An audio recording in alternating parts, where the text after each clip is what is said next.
श्री आशुतोष महाराज जी की जय। उनके सच्चे दिव्य मिशन की जय। गुरु भाई और बहनों, गुरु पूजा पर एक आध्यात्मिक चमत्कार घटता है। गुरु पूजा बड़ी सूक्ष्म आवाज में हमारी आत्मा को पुकारती है और हमें फिर से याद दिलाती है। क्या याद दिलाती है? 3 युग सत्य। पहला सत्य कि इस पूरी सृष्टि में गुरु ज्ञान, ब्रह्म ज्ञान से महान कोई व्रत पूजा कर्म कांड नहीं। दूसरा युग सत्य कि गुरु दरबार से बढ़कर कोई तीर्थ धाम नहीं। और तीसरा सत्य कि गुरु से बड़ा कोई देवता, कोई भगवान नहीं। ये 3 युग सत्य है गुरु भाइयों बहनों, जो हर साल गुरु पूजा हमें याद दिलाती है। आइए आज गुरु पूजा के इन तीनों स्वरों को हम थोड़ा गहराई से सुनेंगे और समझेंगे। पहला सत्य कि गुरु ज्ञान, ब्रह्म ज्ञान से महान कोई व्रत पूजा कर्म कांड नहीं। योगानंद परमहंस जी के एक शिष्य थे। वो थोड़ी बहुत ध्यान साधना तो करते थे, लेकिन साथ ही वो तरह तरह के जो व्रत उपवास होते हैं उनमें भी उलझ गए थे। तो एक दिन वो गुरु दरबार में आए और योगानंद जी ने उन्हें प्रसाद दिया। योगानंद जी जैसे उन्हें प्रसाद देने लगे तो जो शिष्य है वो थोड़ा सकुचाया। बोला, गुरुदेव मेरा आज एकादशी का व्रत है। तो योगानंद परमहंस जी जोर से हंसे और बोले, When cool southern breeze blow, जब दक्षिण की ठंडी हवा बहती है तब भी क्या तू हाथ में पंखा लेकर झड़ता है? शिष्य बोला, नहीं गुरुदेव। परमहंस बोले, तो फिर जब मैंने तेरी 10 इंद्रियों को उस एक से जुड़ने की साधना सिखा दी, तो अब तू कौन सा एकादशी का व्रत करता है? डटकर साधना का अभ्यास क्यों नहीं करता? गुरु भाइयों और बहनों, गुरु पूजा आज हमसे भी ये प्रश्न पूछ रही है। ब्रह्म ज्ञान के मार्ग पर चलते चलते झांके हम अपने जीवन में, कहीं ऐसा तो नहीं हम भी थोड़ा सा ट्रैक से हट गए हैं? महाराज जी ने जो ये ब्रह्म ज्ञान हमें दिया, ये फल है, परम फल। और आपने देखा होगा जब पेड़ पर फल लगता है तो उससे पहले फूल झड़ जाया करता है। और इस संसार में जितने भी ये पूजा, उपासनाएं, व्रत, कर्मकांड, ये सब जो है ये फूल हैं। और इस फल को पाने के बाद, ज्ञान के, ब्रह्म ज्ञान के फल को पाने के बाद, अगर हम तब भी इन कर्मकांडों के फूलों को इकट्ठा करते रहे तो ये तो कोई समझदारी की बात नहीं हुई भाइयों बहनों। एक शिष्य था रमन महर्षि का, जिन्हें सब प्यार से कहते थे शास्त्री मामा। शास्त्री मामा का एक पड़ोसी था। वो रोज रोज लड्डू गोपाल जी को भोग लगाता, उनको स्नान कराता और फिर चरणामृत लेकर शास्त्री मामा को देने के लिए आ जाता। शास्त्री मामा अब 2-3 दिन तो उन्होंने उसका मन रखने के लिए बड़े आदर भाव से चरणामृत को लिया और पिया। अब चौथे दिन उनसे रहा नहीं गया। शास्त्री मामा उस पड़ोसी को कहते हैं, बंधु तुम रोज रोज ये दूध दही में चीनी घोल कर मेरे पास ले आते हो, पर जानते हो? शास्त्री मामा गाते हुए कहते हैं, वो कहते, कल कंडू वंगी दुवे गुरु परा कल कंडू। ये एक बहुत फेमस तमिल भजन है रमन आश्रम का। शास्त्री मामा उस पड़ोसी को कहते हैं कि मेरे जो गुरु हैं, मेरे गुरु के जो चरण हैं, कलकंडू, कलकंडू का मतलब होता है शुगर कैंडीज। मेरे गुरु के चरण शुगर कैंडीज की तरह हैं, मीठे रस से भरे, मीठे रस से भरे वो मिश्री के गोले हैं। और इसलिए मैं जब भी अपने महर्षि रमन को मानसिक प्रणाम करता हूँ ना, मैं जब भी अपने गुरुदेव के श्री चरणों का दिल से, हृदय से ध्यान करता हूँ, तो मेरे अंदर रस घुलने लगता है, महारस मेरे अंदर घुल जाता है और गुरु ज्ञान का अमृत मेरे सहस्रदल कमल से झरने बरसने लगता है। मैं गुरु ज्ञान का जीवंत चरणामृत पीता हूँ भाई, मुझे बाहर के कृत्रिम मीठे घोल की क्या जरूरत। ये वो भक्त ने, आप देखें, ये एक बहुत भावना और गर्व भरा लॉजिक है जो हर युग में भाइयों बहनों, हर युग में पूर्ण गुरु के शिष्य, ब्रह्म ज्ञान में दीक्षित साधक कर्मकांडी समाज को देते आए हैं। हमें उनके कर्मकांड की राह पर नहीं फिसलना भाइयों बहनों, हमें उनको अपनी राह पर, अपने ब्रह्म ज्ञान के मार्ग पर लेकर आना है। इसलिए अपना पूरा फोकस, फुल फोकस, अपना पूरा ध्यान हमें अपनी ब्रह्म ज्ञान की साधना पर, अपनी सुमिरन पर रखना है। नूर महल की एक बहुत ही दिव्य घटना है। एक बार की बात है, महाराज जी, हमारे गुरुदेव श्री आशुतोष महाराज जी अपने 2 स्वानों के साथ खेल रहे थे, जो डॉग्स होते हैं उनके साथ खेल रहे थे। तो महाराज जी क्या कर रहे, कभी उनको उछाल कर बिस्किट देते, कभी कोई फ्रूट देते। तो उनमें से जो एक स्वान था वो पूरी तरह महाराज जी पर फोकस था, फुल फोकस महाराज जी पर।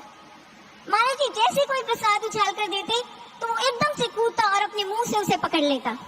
उसने एक भी कैच मिस नहीं की महाराज जी की। लेकिन जो दूसरा स्वान था वो बहुत रेस्टलेस था, वो कभी इधर भागता कभी उधर भागता, सेवादार उसे पकड़ पकड़ के वापस लेकर आते महाराज जी के पास, और जैसे ही लाते वो जोर जोर से भौंकता, जोर जोर से शोर मचाता।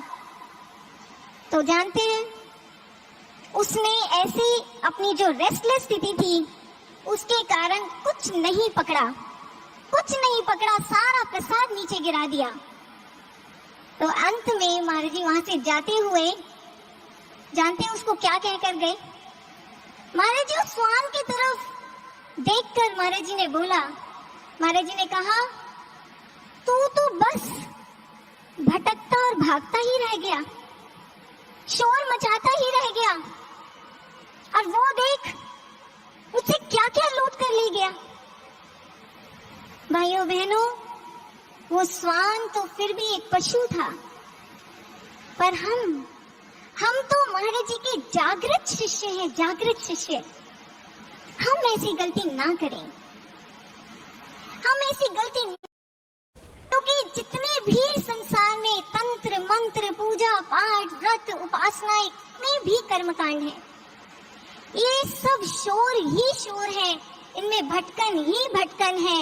हम इनमें ना उलझें।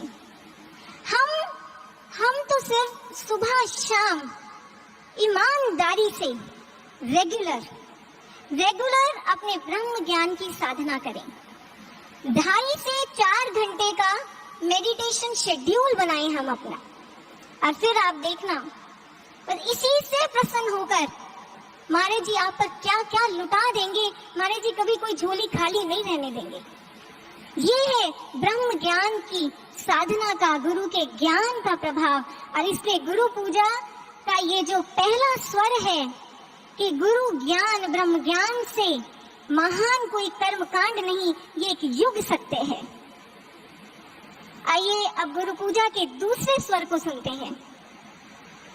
गुरु पूजा हमसे कह रही है कि गुरु दरबार से बढ़कर कोई तीर्थ धाम नहीं है, ये सत्य है। शारदानंद रामकृष्ण परमहंस के शिष्य थे। एक बार वो ऋषिकेश घूमने गए, तो वहां से उन्होंने अपने गुरु भाई प्रमदा दास को एक पत्र लिखा, एक लेटर लिखा। और भाइयों बहनों, ये जो पत्र था, ये ऐतिहासिक पत्र था। 31 दिसंबर 1889 को एक गुरु भाई ने अपने दूसरे गुरु भाई को एक तीर्थ धाम से लिखा था। ये आर्काइव्स में रिकॉर्डेड है। शारदानंद लिखते हैं कि निसंदेह ये जो ऋषिकेश है ये धरती का स्वर्ग है। इसके नॉर्थ और ईस्ट साइड्स पर ऊंची ऊंची पर्वत श्रृंखलाएं हैं, नीचे गंगा बहती है। और मैंने सुना है कि यहाँ महर्षि व्यास जी ने अपने 60,000 शिष्यों के साथ बैठकर तप साधना की थी। पर आगे शारदानंद कहते हैं, प्रमोदा दास ये सब तो चलो ठीक है, लेकिन मैं अपने दिल की बात कहूं, ठाकुर को जानने के बाद, ठाकुर के पास उनके मठ में रहने के बाद, our eyes are spoiled and pampered, हमारी आंखें बिगड़ चुकी हैं, इन्हें कहीं और सत्य दिखाई नहीं देता, कहीं सच्चा अध्यात्म ढूंढने से भी नहीं मिलता। इसलिए प्रमोदा दास मैं अगली ही ट्रेन से वापस मठ लौट रहा हूँ। भाइयों बहनों, ये है एक कंपैरेटिव एनालिसिस, गुरु दरबार वर्सेस बाहरी तीर्थ धाम। और ये एनालिसिस सिर्फ एक सच्चा शिष्य कर सकता है, एक ऐसा सच्चा शिष्य जिसकी आंखें गुरु के दरबार की शोभा को देख देखकर हम कह सकते हैं बिगड़ चुकी हैं। आप जानते हैं महाराज जी के इस दरबार की शोभा को कैसे देखते हैं, उसकी टेक्निक क्या है? ऐसा नहीं कि आप दिव्य धाम के बस एक कोने से यहाँ से घूमकर चक्कर लगा ले दूसरे कोने तक तो हो गया गुरु दरबार की शोभा का दर्शन। नहीं, वो तो ऐसा होगा जैसे you have witnessed only the tip of the iceberg. गुरु के दरबार की विराट शोभा का अगर साक्षात्कार दर्शन करना है भाइयों बहनों, तो ब्रह्म ज्ञान की दीक्षा लेने के बाद आप इस दिव्य धाम के किसी भी बेशक एक धूल भरे कोने को चुन लें, आप दिव्य ज्योति जागृति संस्थान के किसी भी आश्रम के एक कोने में बैठ जाएं और बैठकर आंखें बंद करके ध्यान लगाएं, तब होता है आपको गुरु दरबार की शोभा का दर्शन। इस दरबार में भाइयों बहनों आप विश्वास मानिए, परम अलौकिक तरंगों की आंधी चलती है, आंधी चलती है। डिवाइन वाइब्रेशंस का पूरा एक नेटवर्क, एक जाल बिछा हुआ है इस गुरु दरबार में। और ये तरंगे, ये वाइब्रेशंस हमें खुली आंखों से नहीं दिखाई देती हैं, आंख बंद करते ही इनका प्रभाव पता चलता है। आप आंख बंद करके ध्यान लगाने की कोशिश करें, आप पाएंगे कि ये जो तरंगे हैं, सूक्ष्म तरंगे इस गुरु दरबार की, वो वाइब्रेशंस आपकी चेतना को एकदम से ऊंचा उठा देंगी और ऊंचा ऊपर उठाकर आपके इस आज्ञा चक्र पर स्थिर कर देंगी। आप ये एक बार एक्सपेरिमेंट करके देखिएगा। लोग काशी धाम के लिए ग्रंथ कहते हैं कि काशी में जब मृत्यु होती है तो आत्मा हमारे शरीर को छोड़कर ऊपर की दिशा में यात्रा करती है। लेकिन गुरु भाइयों और बहनों, ये गुरु का धाम, हमारे महाराज जी का धाम, तो ये ऐसा काशी है जहाँ जो जीते जी हमारी आत्म चेतना को ऊंचा उठा देता है, ऊपर की यात्रा कराता है। ऐसा काशी धाम और कहाँ मिलेगा? और सिर्फ आत्म चेतना का ही नहीं, ऐसा नहीं कि हमारी सिर्फ आत्म चेतना ऊंचा उठती है, हमारे विचार, हमारी मानसिक अवस्था, हमारी मेंटल स्टेट, वो भी अपलिफ्ट होती है। रामकृष्ण परमहंस के एक और शिष्य हुए हैं स्वामी शिवानंद। 1892 में उनके फादर की डेथ हो गई और कहते हैं उस समय वो बहुत घोर डिप्रेशन और अवसाद के बड़े दर्द भरे दौर से गुजरे। तो उस समय किसी ने उन्हें सजेस्ट किया कि आप ऐसा करें, आप कोई तीर्थ यात्रा पर हो आए, एनवायरमेंट बदलेगा तो आपको अच्छा लगेगा। तो अब देखिए ये शिष्य अपने लिए कौन से तीर्थ का चयन करता है। चारों धाम छोड़कर पहुंच गए कमरपुकुर। कमरपुकुर एक गांव है जहां उनके गुरु रामकृष्ण परमहंस का जन्म हुआ था। शिवानंद की कमरपुकुर की जो यात्रा है भाइयों बहनों, वो इतिहास में दर्ज है मंक्स पिकनिक के नाम से। मंक्स पिकनिक, एक साधु शिष्य की पिकनिक। मैं इस पिकनिक का एक भाव भरा बड़ा भावुक हिस्सा आपके सामने रखना चाहूंगी। शिवानंद कमरपुकुर घूमते घूमते वहां के बुजुर्गों से अपने गुरु के बालपन के किस्से सुनते सुनते वो पहुंच जाते हैं एक आंगन में। वो आंगन जो परमहंस के पैतृक घर के बिल्कुल साथ सटा हुआ था। उस आंगन को देखकर शिवानंद के मन में भाव आता है कि वही आंगन है, वही आंगन जिसने अनगिनत बार मेरे ठाकुर के नन्हे चरणों का स्पर्श पाया होगा। अरे भाव जैसे ही आता है भाइयों बहनों, देखिए एक शिष्य की मुरीदी क्या होती है, उसकी दीवानगी क्या होती है। वो आंगन जो था वो धूल मिट्टी और सूखे पत्तों से पूरी की पूरी उस पर परतें चढ़ी हुई थी, क्योंकि सालों से वर्षों से बंद था। लेकिन शिवानंद में भावनाओं का ऐसा प्रवाह उठा कि वो उस आंगन में दंडवत लेट गए और लेटने के बाद दाएं से बाएं आंगन के एक कोने से दूसरे कोने तक ऐसे रोल रोल करते हुए पलटियां खाने लगी। वो उस आंगन के एक एक कतरे को अपने माथे से चूम रहे हैं और साथ साथ गा रहे हैं, ठाकुर गुरुवर हरे हरे श्री राम कृष्ण हरे हरे। मतलब उस आंगन में वो लौट रहे हैं उस धूल मिट्टी में और अपने गुरु के नाम का संकीर्तन कर रहे हैं।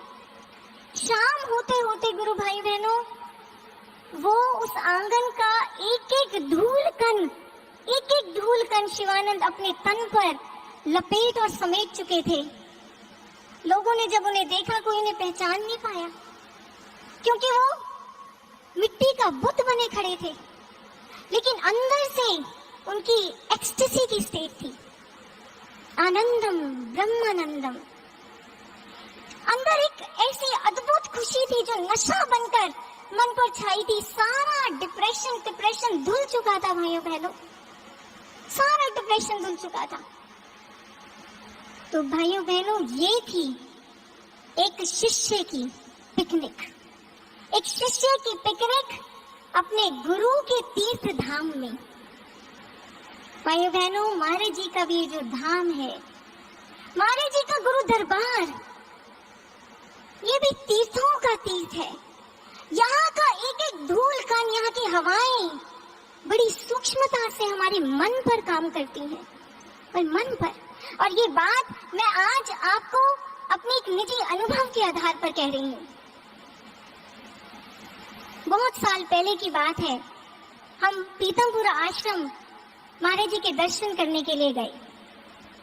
तो जब वहां पहुंचे तो हमने भैया के थ्रू अंदर मैसेज पहुंचाया कि महाराज जी को प्रणाम करना है, लेकिन महाराज जी ने नहीं बुलाया।